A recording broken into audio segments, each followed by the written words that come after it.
ಅಸ್ಸಲಾಮು ಅಲೈಕುಂ ವರಹಮತುಲ್ಲಾ. ಬಿಸ್ಮಿಲ್ಲಾಹಿರ್ ರಹ್ಮಾನಿರ್ ರಹೀಂ. ನಿಮ್ಮ ಮೇಲೆ ದೇವನ ಶಾಂತಿ ಮತ್ತು ಕರುಣೆ ವರ್ಷಿಸಲಿ. ಮಾನ್ಯ ವೀಕ್ಷಕರೇ, ಇಸ್ಲಾಮಿನ ಕುರಿತು ಕೆಲವರ ಮನಸ್ಸಿನಲ್ಲಿರುವ ಒಂದು ಪ್ರಶ್ನೆಯ ಬಗ್ಗೆ ಇಂದು ನಾನು ಮಾತನಾಡಲು ಬಯಸುತ್ತೇನೆ. ಇಸ್ಲಾಂ ಧರ್ಮವನ್ನು ತ್ಯಜಿಸುವವರಿಗೆ, ಎಂದರೆ ಅದನ್ನು ಬಿಟ್ಟು ಹೋಗುವವರಿಗೆ ಮರಣದಂಡನೆಯನ್ನು ವಿಧಿಸಬೇಕೆಂದು ಇಸ್ಲಾಂ ಹೇಳುತ್ತದೆಯೇ ಎಂಬುದಾಗಿದೆ ಆ ಪ್ರಶ್ನೆ. ಸತ್ಯದಲ್ಲಿ ಇಸ್ಲಾಂ ಶಾಂತಿ ಮತ್ತು ಸತ್ಯದ ಕಡೆಗೆ ಆಮಂತ್ರಿಸುವ ಅಥವಾ ಆಹ್ವಾನ ನೀಡುವ ಧರ್ಮವಾಗಿದೆ. ಅದು ಜನರನ್ನು ತನ್ನ ಕಡೆಗೆ ಆಹ್ವಾನಿಸಲು ಮನಸ್ಸಿಗೆ ಮುದ ನೀಡುವ ರೀತಿಯಲ್ಲಿ ಉಪದೇಶ ಮತ್ತು ಸಲಹೆಯನ್ನು ನೀಡುತ್ತದೆ. ಪುರಾವೆಗಳನ್ನು ಪೂರ್ಣವಾಗಿ ಮನವರಿಕೆ ಮಾಡಿಸಿದ ನಂತರ ಕೂಡ ಯಾರಾದರೂ ನಂಬದಿದ್ದರೆ ಅವನು ಅಲ್ಲಾಹನ ಮುಂದೆ ಹೊಣೆಗಾರನಾಗಿರುತ್ತಾನೆ. ನಿಮ್ಮ ಕೆಲಸ ಕೇವಲ ಧರ್ಮೋಪದೇಶ ಮಾಡುವುದು, ಅನಂತರ ಅದನ್ನು ನಂಬುವುದು ಅಥವಾ ನಂಬದಿರುವುದು ಅವರ ಇಚ್ಛೆ ಎಂದು ನೀವು ಅವರ ಮೇಲ್ವಿಚಾರಕರಲ್ಲ, ಬದಲಿಗೆ ನೀವು ಕೇವಲ ಬೋಧಕರು ಮತ್ತು ಸಂದೇಶವಾಹಕರಾಗಿದ್ದೀರಿ ಎಂದು ಅಲ್ಲಾಹನು ಹಜರತ್ ಮುಹಮ್ಮದ್ ಪೈಗಂಬರ್ ಸಲ್ಲಲ್ಲಾಹು ಅಲೈಹಿ ವಸಲ್ಲಮರೊಡನೆ ಕೂಡ ಆಜ್ಞಾಪಿಸಿದ್ದನು. ಆದ್ದರಿಂದ ಧರ್ಮದ ಆಯ್ಕೆಯಲ್ಲಿ ಬಲವಂತವನ್ನು ಸಂಪೂರ್ಣವಾಗಿ ನಿರಾಕರಿಸಲಾಗಿದೆ. ಏಕೆಂದರೆ ಸರ್ವಶಕ್ತನಾದ ಅಲ್ಲಾಹನು ಪವಿತ್ರ ಕುರಾನಿನಲ್ಲಿ ಲಾ ಇಕ್ರಾಹ ಫಿದ್ದೀನ್, ಎಂದರೆ ಧರ್ಮದಲ್ಲಿ ಯಾವುದೇ ಬಲವಂತವಿಲ್ಲ ಎಂದು ನುಡಿದಿರುವನು.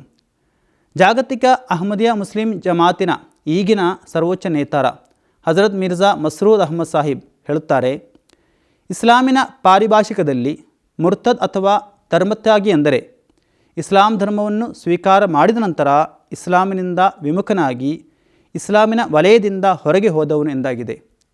ನಾವು ಪವಿತ್ರ ಕುರಾನನ್ನು ನೋಡುವಾಗ ಅಲ್ಲಾಹನು ಅನೇಕ ಜಾಗಗಳಲ್ಲಿ ಧರ್ಮತ್ಯಾಗಿಗಳ ಬಗ್ಗೆ ಪ್ರಸ್ತಾಪಿಸಿರುವುದಾಗಿ ಕಾಣಬಹುದಾಗಿದೆ. ಆದರೆ ಧರ್ಮತ್ಯಾಗಿಗಳಿಗೆ ಮರಣದಂಡನೆ ಅಥವಾ ಬೇರೆ ಯಾವುದೇ ಲೌಕಿಕವಾದ ಶಿಕ್ಷೆ ವಿಧಿಸಬೇಕೆಂದು ಪವಿತ್ರ ಕುರಾನ್ ಎಲ್ಲಿಯೂ ಪ್ರಸ್ತಾಪಿಸಿಲ್ಲ. ಈ ಸಂಬಂಧವಾಗಿ ನಾನು ಪವಿತ್ರ ಕುರಾನಿನ ಕೆಲವು ವಚನಗಳನ್ನು ನಿಮ್ಮ ಮುಂದಿರಿಸುತ್ತೇನೆ. ಮೊದಲನೇದಾಗಿ ಪವಿತ್ರ ಕುರಾನಿನ 2ನೇ ಅಧ್ಯಾಯವಾದ ಸೂರಾ ಬಕರದ 218ನೇ ವಚನವಾಗಿದೆ. ಅದರಲ್ಲಿ ಹೀಗೆ ಹೇಳಲಾಗಿದೆ, ನಿಮ್ಮ ಪೈಕಿ ಯಾರಾದರೂ ತನ್ನ ಧರ್ಮದಿಂದ ವಿಮುಖರಾಗಿ ಅವಿಶ್ವಾಸಿಯಾಗಿದ್ದುಕೊಂಡು ಮೃತಪಟ್ಟರೆ ಅಂಥವರ ಕರ್ಮಗಳು ಇಹದಲ್ಲೂ ಪರದಲ್ಲೂ ನಿಷ್ಫಲವಾಗುವು. ಅವರೇ ನರಕವಾಸಿಗಳು, ಅಲ್ಲಿ ಅವರು ದೀರ್ಘಕಾಲ ನೆಲೆಸುವರು. ಧರ್ಮತ್ಯಾಗಿಗಳಿಗೆ ಮರಣದಂಡನೆಯ ಶಿಕ್ಷೆ ಇಲ್ಲವೆಂದು ಇದರಿಂದ ಸ್ಪಷ್ಟವಾಗುತ್ತದೆ. ಏಕೆಂದರೆ ಅದರ ಶಿಕ್ಷೆ ಮರಣದಂಡನೆಯಾಗಿದ್ದರೆ ಇಂತಹ ಧರ್ಮತ್ಯಾಗಿಗಳು ಕೊನೆಗೆ ಸತ್ಯನಿಷೇಧದ ಸ್ಥಿತಿಯಲ್ಲಿ ಮೃತಪಡುವರು ಎಂದು ಇಲ್ಲಿ ಹೇಳಲಾಗುತ್ತಿರಲಿಲ್ಲ. ಏಕೆಂದರೆ ಆತನಿಗೆ ತಕ್ಷಣವೇ ಮರಣದಂಡನೆ ವಿಧಿಸಲಾಗುತ್ತಿತ್ತು.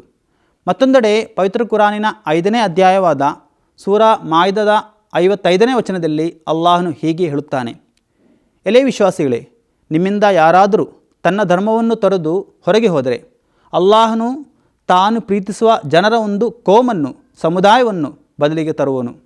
ಅವರು ಅವನನ್ನು ಸಹ ಪ್ರೀತಿಸುವರು. ಅವರು ಸತ್ಯವಿಶ್ವಾಸಿಗಳೊಂದಿಗೆ ವಿನಯಾನ್ವಿತರೂ ಅವಿಶ್ವಾಸಿಗಳ ವಿರುದ್ಧ ದೃಢಚಿತ್ತರೂ ಆಗಿರುವರು. ಅವರು ಅಲ್ಲಾಹನ ಮಾರ್ಗದಲ್ಲಿ ತೀವ್ರ ಪ್ರಯತ್ನ ಮಾಡುವರು. ಯಾವನೇ ಆಕ್ಷೇಪಕನ ಆಕ್ಷೇಪಕ್ಕೂ ಅವರು ಭಯಪಡಲಾರರು. ಇದು ಅಲ್ಲಾಹನ ಅನುಗ್ರಹವಾಗಿದೆ. ತಾನಿಚ್ಛಿಸುವವರಿಗೆ ಅವನು ಅದನ್ನು ನೀಡುತ್ತಾನೆ. ಅಲ್ಲಾಹನು ಅತಿ ಉದಾರಿಯೂ ಎಲ್ಲವನ್ನೂ ಚೆನ್ನಾಗಿ ತಿಳಿಯುವವನು ಆಗಿದ್ದಾನೆ. ಇಲ್ಲಿಯೂ ಮುರ್ತದ್ ಆಗುವವರ ಬಗ್ಗೆ ಪ್ರಸ್ತಾಪಿಸಿ ಅಂತಹ ಜನರ ಬದಲಾಗಿ ಅಲ್ಲಾಹನು ಬೇರೆ ಸಮುದಾಯಗಳನ್ನು ನೀಡುವನೆಂದು ಸತ್ಯವಿಶ್ವಾಸಿಗಳಿಗೆ ಸುವಾರ್ಥ ನೀಡುತ್ತಾನೆ. ಆದರೆ ಮುರ್ತದ್ಗಳನ್ನು ವಧಿಸಬೇಕೆಂದೋ ಅವರಿಗೆ ಬೇರೆ ಯಾವುದಾದರೂ ಶಿಕ್ಷೆ ಕೊಡಬೇಕೆಂದೋ ಇಲ್ಲಿ ಪ್ರಸ್ತಾಪಿಸಲಾಗಿಲ್ಲ. ಮತ್ತೊಂದು ವಚನವಿದೆ, ಅದು ಎಲ್ಲ ರೀತಿಯ ಸಂಶಯಗಳನ್ನು ಮತ್ತು ಸವಾಲುಗಳನ್ನು ಕೊನೆಗೊಳಿಸುವಂತಹದ್ದಾಗಿದೆ. ಅದು ಪವಿತ್ರ ಕುರಾನಿನ 4ನೇ ಅಧ್ಯಾಯವಾದ ಸೂರಾ ನಿಸಾದ 138ನೇ ವಚನವಾಗಿದೆ. ಅದು ಹೀಗೆ, ಇನ್ನಲ್ಲಜಿನ ಆಮನು ಸುಮ್ಮ ಕಫರು ಸುಮ್ಮ ಆಮನು ಸುಮ್ಮ ಕಫರು ಸುಮ್ಮ ಅಜ್ದಾದು ಕುಫ್ರಲ್ ಲಂ ಯಕುನಿಲ್ಲಾಹು ಲಿಯಗ್ಫಿರ ಲಹುಂ ವಲಾ ಲಿಯಹದಿಯಹುಂ ಸಬೀಲಾ, ಎಂದರೆ ಸತ್ಯವಿಶ್ವಾಸವನ್ನು ಹೊಂದಿದ ಬಳಿಕ ಅವಿಶ್ವಾಸವನ್ನು ತಾಳಿ ಪುನಃ ವಿಶ್ವಾಸ ಹೊಂದಿ ಪುನಃ ವಿಶ್ವಾಸ ತಾಳಿ ಅವಿಶ್ವಾಸದಲ್ಲೇ ಇನ್ನಷ್ಟು ಮುಂದುವರಿಯುವವರನ್ನು ಅಲ್ಲಾಹನು ಎಂದಿಗೂ ಕ್ಷಮಿಸಲಾರ. ಅವರಿಗೆ ಅವನು ಮೋಕ್ಷ ಮಾರ್ಗವನ್ನು ತೋರಿಸಿಕೊಡಲಾರ. ಧರ್ಮತ್ಯಾಗಿಗಳಿಗೆ ಮರಣದಂಡನೆಯ ಶಿಕ್ಷೆ ಇಲ್ಲವೆಂಬುದನ್ನು ಇಲ್ಲಿ ಸ್ಪಷ್ಟವಾಗಿ ಹೇಳಲಾಗಿದೆ ಮತ್ತು ನಮ್ಮ ಸಾಹಿತ್ಯಗಳಲ್ಲಿ ಹೀಗೆಯೇ ವಿವರಿಸಲಾಗಿದೆ ಮತ್ತು ವ್ಯಾಖ್ಯಾನಕಾರರು ಸಹ ಇದನ್ನು ಸ್ಪಷ್ಟಪಡಿಸಿದ್ದಾರೆ. ಅಹಮದಿ ಜಮಾತಿನ 4ನೇ ಉತ್ತರಾಧಿಕಾರಿ ಹಜರತ್ ಖಲೀಫತ್ ಮಸೀಹ್ ರಾಬಿ ರಹಮುಲ್ಲಾ ತನ್ನ ತರ್ಜುಮತುಲ್ ಕುರಾನಿನ 158ನೇ ಪುಟದಲ್ಲಿರುವ ಟಿಪ್ಪಣಿಯಲ್ಲಿ ಹೀಗೆ ಬರೆಯುತ್ತಾರೆ, ಒಬ್ಬ ವ್ಯಕ್ತಿ ಧರ್ಮತ್ಯಾಗ ಮಾಡಿದ ನಂತರ ವಿಶ್ವಾಸ ಹೊಂದಿದರೆ, ಅನಂತರ ಪುನಃ ಧರ್ಮತ್ಯಾಗ ಮಾಡಿದ ನಂತರ ವಿಶ್ವಾಸ ಹೊಂದಿದರೆ ಅವನ ಬಗೆಗಿನ ತೀರ್ಪು ಅಲ್ಲಾಹನಿಗೆ ಸೇರಿದ್ದಾಗಿದೆ. ಅವನು ಸತ್ಯ ನಿಷೇಧದ ಸ್ಥಿತಿಯಲ್ಲಿ ಮೃತಪಟ್ಟರೆ ಅವನು ಖಂಡಿತವಾಗಿಯೂ ನರಕವಾಸಿಯಾಗುವನು ಎಂದು ಅಲ್ಲಾಹನು ಹೇಳುತ್ತಾನೆ. ಧರ್ಮತ್ಯಾಗಿಗಳಿಗೆ ಮರಣದಂಡನೆ ಶಿಕ್ಷೆ ಇರುತ್ತಿದ್ದರೆ ಒಬ್ಬ ವ್ಯಕ್ತಿ ಪದೇ ಪದೇ ವಿಶ್ವಾಸ ಹೊಂದುವ ಮತ್ತು ಧರ್ಮತ್ಯಾಗ ಮಾಡುವ ಪ್ರಶ್ನೆಯೇ ಬರುತ್ತಿರಲಿಲ್ಲ. ಮಂಬದ್ದಲ ದೀನಹು ಫಕ್ತುಲೂಹು, ಅಂದರೆ ಯಾರು ತಮ್ಮ ಧರ್ಮವನ್ನು ಬದಲಾಯಿಸುತ್ತಾರೋ ಅವರನ್ನು ಕೊಲ್ಲು ಎಂಬ ಹದೀಸಿನ ನಿಜವಾದ ಅರ್ಥವನ್ನು ವಿವರಿಸುತ್ತಾ ಹಜರತ್ ಖಲೀಫತ್ ಮಸೀಹ್ ರಾಬಿ ರಹಮುಲ್ಲಾ ಹೇಳುತ್ತಾರೆ, ಮನ್ ಬದ್ದಲ ದೀನಹು ಫಕ್ತುಲುಹು ಎಂಬ ವಾಕ್ಯವು ಸಾಮಾನ್ಯವಾಗಿದೆ ಮತ್ತು ಇದನ್ನು ಹಲವು ವಿಧಗಳಲ್ಲಿ ಅರ್ಥೈಸಬಹುದಾಗಿದೆ.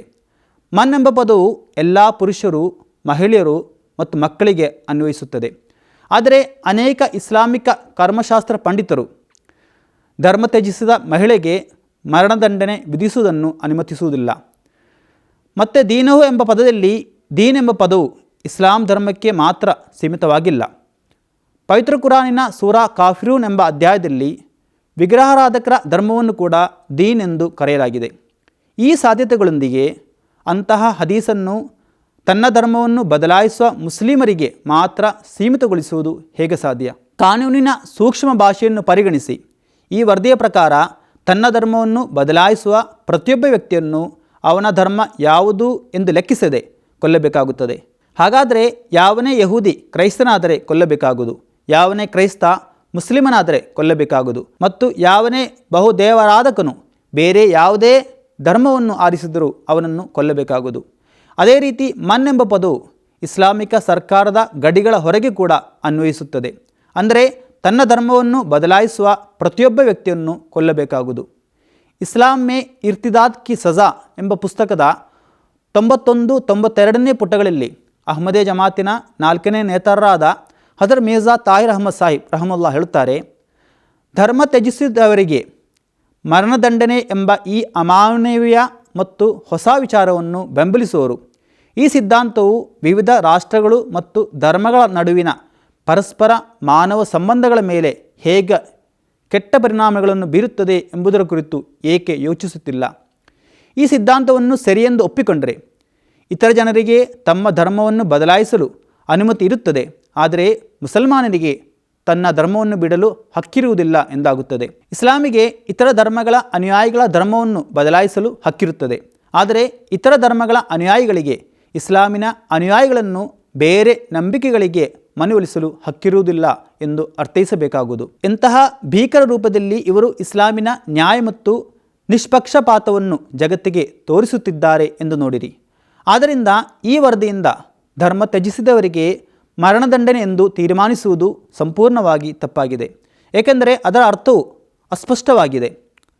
ಅಸ್ಸೀರತು ನಬಿಯ ಲಿ ಅಬ್ದಿಲ್ ಮಲಿಕ್ ಇಬ್ನ್ ಹಿಶಾಮ್ ಎಂಬ ಚರಿತ್ರ ಗ್ರಂಥದಲ್ಲಿ ಹೀಗೆ ಹೇಳಲಾಗಿದೆ, ಹುದೈಬಿಯ ಸಂಧಾನದ ಸಂದರ್ಭದಲ್ಲಿ ಹಜರತ್ ಪೈಗಂಬರ್ ಸಲ್ಲಲ್ಲಾಹು ಅಲೈಹಿ ವಸಲ್ಲಂ ಅವಿಶ್ವಾಸಿಗಳೊಂದಿಗೆ ಒಪ್ಪಿಕೊಂಡ ಷರತ್ತುಗಳಲ್ಲಿ ಒಂದು, ಮುಸ್ಲಿಮರಲ್ಲಿ ಯಾರಾದರೂ ಧರ್ಮ ತ್ಯಜಿಸಿ ಮಕ್ಕಾದ ಅವಿಶ್ವಾಸಿಗಳ ಬಳಿಗೆ ಹೋದರೆ ಅವಿಶ್ವಾಸಿಗಳು ಆತನನ್ನು ಮುಸ್ಲಿಮರ ಬಳಿಗೆ ಹಿಂದಿರುಗಿಸಿ ಕಳುಹಿಸಬೇಕಾಗಿಲ್ಲ. ಧರ್ಮತ್ಯಾಗಿಗಳನ್ನು ಕೊಲ್ಲಲಾಗುವುದು ಎಂದು ಇಸ್ಲಾಮಿನಲ್ಲಿ ಸ್ಪಷ್ಟ ಮತ್ತು ಖಚಿತವಾದ ಶಿಕ್ಷೆ ಇರುತ್ತಿದ್ದರೆ ಹಜರತ್ ಪೈಗಂಬರ್ ಸಲ್ಲಲ್ಲಾಹು ಅಲೈಹಿ ವಸಲ್ಲಂ ಎಂದಿಗೂ ಧರ್ಮದ ವಿಷಯದಲ್ಲಿ ಖಂಡಿತವಾಗಿಯೂ ಸೌಮ್ಯತೆಯನ್ನು ತೋರಿಸುತ್ತಿರಲಿಲ್ಲ. ಒಟ್ಟಾರೆ ಹೇಳುವುದಾದರೆ ಧರ್ಮತ್ಯಾಗಕ್ಕೆ ಮರಣದಂಡನೆ ಶಿಕ್ಷೆಯನ್ನು ಇಸ್ಲಾಂ ವಿಧಿಸಿಲ್ಲ. ಆಗ ಉದ್ಭವಿಸುವ ಪ್ರಶ್ನೆ ಏನೆಂದರೆ, ಧರ್ಮತ್ಯಾಗಕ್ಕೆ ಮರಣದಂಡನೆ ಶಿಕ್ಷೆ ಇಲ್ಲದಿದ್ದರೆ ಹಜರತ್ ಅಬೂಬಕರ್ ರಜಿಯಲ್ಲಾಹು ಅನ್ಹು ಧರ್ಮತ್ಯಾಗಿಗಳನ್ನು ಏಕೆ ವಧಿಸಿದರು ಮತ್ತು ಕೊಲ್ಲಲು ಆದೇಶಿಸಿದರು ಎಂದಾಗಿದೆ. ವಾಸ್ತವವೆಂದರೆ ಇತಿಹಾಸವನ್ನು ಅಧ್ಯಯನ ಮಾಡಿದರೆ ನಮಗೆ ಸುಲಭವಾಗಿ ತಿಳಿದು ಬರುವುದೇನೆಂದರೆ, ಹಜರತ್ ಅಬೂಬಕರ್ ರಜಿಯಲ್ಲಾಹು ಅನ್ಹರ ಕಾಲದಲ್ಲಿ ಧರ್ಮತ್ಯಾಗ ಮಾಡಿದವರು ಧರ್ಮತ್ಯಾಗಿಗಳು ಮಾತ್ರವಾಗಿರಲಿಲ್ಲ, ಬದಲಾಗಿ ಅವರು ಅಪಾಯಕಾರಿ ಉದ್ದೇಶಗಳನ್ನು ಹೊಂದಿದ್ದ ವಿದ್ರೋಹಿಗಳಾಗಿದ್ದರು. ಅವರು ಮದೀನಾ ರಾಜ್ಯದ ಮೇಲೆ ದಾಳಿ ನಡೆಸಿ ಮುಸ್ಲಿಮರನ್ನು ಕೊಲ್ಲುವ ಭಯಾನಕವಾದ ಯೋಜನೆಯನ್ನು ಮಾಡಿದರಲ್ಲದೆ ಅನೇಕ ಪ್ರದೇಶಗಳಲ್ಲಿ ಮುಸ್ಲಿಮರನ್ನು ಹಿಡಿದಿಡಿದು ದಾರುಣವಾಗಿ ಕೊಂದು ಹಾಕಿದ್ದರು. ಅವರ ಅಂಗಾಂಗಗಳನ್ನು ಕತ್ತರಿಸಿ ಅವರನ್ನು ಕೊಲ್ಲುತ್ತಿದ್ದರು. ಅವರನ್ನು ಬೆಂಕಿಯಲ್ಲಿ ಜೀವಂತವಾಗಿ ಸುಟ್ಟು ಹಾಕಲಾಯಿತು. ಈ ಧರ್ಮತ್ಯಾಗಿಗಳು ಹಿಂಸೆ, ಕೊಲೆ, ದಂಗೆ ಮತ್ತು ಲೂಟಿಯಂತಹ ಘೋರ ಅಪರಾಧಗಳನ್ನು ಮಾಡಿದ ಜನರಾಗಿದ್ದರು. ಆದ ಕಾರಣದಿಂದ ಪ್ರತಿರೋಧಕ ಮತ್ತು ಪ್ರತಿಕಾರ ಕಾರ್ಯಾಚರಣೆ ಎಂಬ ನೆಲೆಯಲ್ಲಿ ಈ ಕೊಲೆಗಡಕರೊಂದಿಗೆ ಯುದ್ಧ ಮಾಡಲಾಯಿತು. ಜಜಾವ್ ಸಯ್ಯತು ಮಿಸ್ಲುಹ, ಕೆಡುಕಿಗಿರುವ ಪ್ರತಿಫಲ ಅದಕ್ಕೆ ಸಮಾನವಾದ ಕೆಡುಕಾಗಿದೆ ಎಂಬ ಪವಿತ್ರ ಕುರಾನಿನ ವಚನದ ಪ್ರಕಾರ ಅವರು ಮಾಡಿದ ಅಪರಾಧದಂತಹದ್ದೇ ಶಿಕ್ಷೆ ವಿಧಿಸಿ ಅವರನ್ನು ವಧಿಸಲು ಆದೇಶಗಳನ್ನು ಹೊರಡಿಸಲಾಯಿತು. ಈಗ ನಾನು ಇತಿಹಾಸ ಮತ್ತು ಜೀವನ ಚರಿತ್ರೆಯ ಗ್ರಂಥಗಳಿಂದ ಕೆಲವು ಉಲ್ಲೇಖಗಳನ್ನು ವಿವರಿಸುತ್ತೇನೆ. ಅರೇಬಿಯಾದ ಈ ಧರ್ಮಭ್ರಷ್ಟ ಗೋತ್ರಗಳು ಹಜರತ್ ಅಬೂಬಕರ್ ರಜಿಯಲ್ಲಾಹು ಮತ್ತು ಮುಸ್ಲಿಮರ ವಿರುದ್ಧ ಹೋರಾಡಲು ಮದೀನಕ್ಕೆ ಹೊರಟರು ಎಂದು ಅಲ್ಲಾಮಾ ಇಬ್ನ್ ಖುಲ್ದೂನ್ ಬರೆಯುತ್ತಾರೆ. ತಾರೀಖ್ ಇಬ್ನ್ ಖುಲ್ದೂನ್ ಸಂಪುಟ 2 ಪುಟ 436. ಸಹಿ ಬುಖಾರಿಯ ವ್ಯಾಖ್ಯಾನಗಾರರಾದ ಅಲ್ಲಾಮಾ ಐನಿ ಬರೆಯುತ್ತಾರೆ, ಹಜರತ್ ಅಬೂಬಕರ್ ರಜಿಯಲ್ಲಾಹು ಝಕಾತ್ ನೀಡುವುದನ್ನು ನಿರಾಕರಿಸಿದವರೊಡನೆ ಯುದ್ಧ ಮಾಡಲು ಕಾರಣವೇನೆಂದರೆ ಆ ವಿದ್ರೋಹಿಗಳು ಖಡ್ಗದ ಮೂಲಕ ಝಕಾತನ್ನು ತಡೆದಿದ್ದರು ಮತ್ತು ಮುಸ್ಲಿಂ ಸಮುದಾಯದ ವಿರುದ್ಧ ಯುದ್ಧ ಶುರು ಮಾಡಿದ್ದರು. ಉಮ್ದತುಲ್ ಕಾರಿ ಇಸ್ತಿಬಾತುಲ್ ಮುರ್ತದೀನ್ ಸಂಪುಟ 24 ಪುಟ 122. ಹಜರತ್ ಮೊಹಮ್ಮದ್ ಪೈಗಂಬರ್ ಸಲ್ಲಲ್ಲಾಹು ಅಲೈಹಿ ವಸಲ್ಲಮರ ನಿಧನದ ನಂತರ ಧರ್ಮತ್ಯಾಗಿಗಳಾದ ಗೋತ್ರಗಳ ಧರ್ಮತ್ಯಾಗವು ಧಾರ್ಮಿಕ ಭಿನ್ನಾಭಿಪ್ರಾಯಗಳಿಗೆ ಸೀಮಿತವಾಗಿರಲಿಲ್ಲ. ಬದಲಾಗಿ ಅವರು ಇಸ್ಲಾಮಿನ ಸಾಮ್ರಾಜ್ಯದ ವಿರುದ್ಧ ಬಂಡಾಯವೆದ್ದಿದ್ದರು. ಅವರು ತಮ್ಮ ಕೈಯಲ್ಲಿ ಖಡ್ಗವೆತ್ತಿದ್ದರು, ಮದೀನದ ಮೇಲೆ ದಾಳಿ ಮಾಡಿದ್ದರು, ತಮ್ಮ ಜನಾಂಗದ ಮುಸ್ಲಿಮರನ್ನು ಕೊಂದಿದ್ದರು, ಅವರನ್ನು ಬೆಂಕಿಗೆ ಎಸೆದರು ಮತ್ತು ಅವರ ದೇಹವನ್ನು ವಿರೂಪಗೊಳಿಸಿದರು. ಒಟ್ಟಿನಲ್ಲಿ ಪವಿತ್ರ ಕುರಾನಿನ ವಚನಗಳಿಂದ, ಹದೀಸುಗಳಿಂದ, ಇತಿಹಾಸ ಮತ್ತು ಜೀವನ ಚರಿತ್ರೆಯ ಪುಸ್ತಕಗಳಿಂದ ಇಸ್ಲಾಮಿನಲ್ಲಿ ಧರ್ಮತ್ಯಾಗಕ್ಕೆ ಶಿಕ್ಷೆ ಎಂದಿಗೂ ಮರಣದಂಡನೆಯಲ್ಲ ಎಂಬುದು ಸ್ಪಷ್ಟವಾಗುತ್ತದೆ. ಧರ್ಮತ್ಯಾಗಕ್ಕೆ ಮರಣದಂಡನೆಯ ಶಿಕ್ಷೆ ಎಂದು ಘೋಷಿಸಿರುವ ಹದೀಸುಗಳನ್ನು ಪವಿತ್ರ ಕುರಾನ್, ಹಜರತ್ ಪೈಗಂಬರ್ ಸಲ್ಲಲ್ಲಾಹು ಅಲೈಹಿ ವಸಲ್ಲಮರ ಸುನ್ನತ್ ಮತ್ತು ಹಜರತ್ ಪೈಗಂಬರ್ ಸಲ್ಲಲ್ಲಾಹು ಅಲೈಹಿ ವಸಲ್ಲಮರ ಗೌರವಕ್ಕೆ ವಿರುದ್ಧವಾಗಿಲ್ಲ ಎಂಬ ತತ್ವದ ಆಧಾರದ ಮೇಲೆ ಪರಿಶೀಲಿಸಬೇಕು. ಆದ್ದರಿಂದ ಯಾವುದೇ ಹದೀಸ್ ಅಂತಹದ್ದಾಗಿದೆ ಎಂದು ಸಾಬೀತಾದರೆ ಅದನ್ನು ತಿರಸ್ಕರಿಸಬೇಕಾಗುವುದು. ಅದು ಎಂದಿಗೂ ಸ್ವೀಕಾರಾರ್ಹವಲ್ಲ. ನನ್ನ ಮಾತುಗಳನ್ನು ಆಲಿಸಿದ ನಿಮಗೆ ಧನ್ಯವಾದಗಳು. ಜಜಾಕುಮುಲ್ಲಾ. ಅಸ್ಸಲಾಮು ಅಲೈಕುಂ.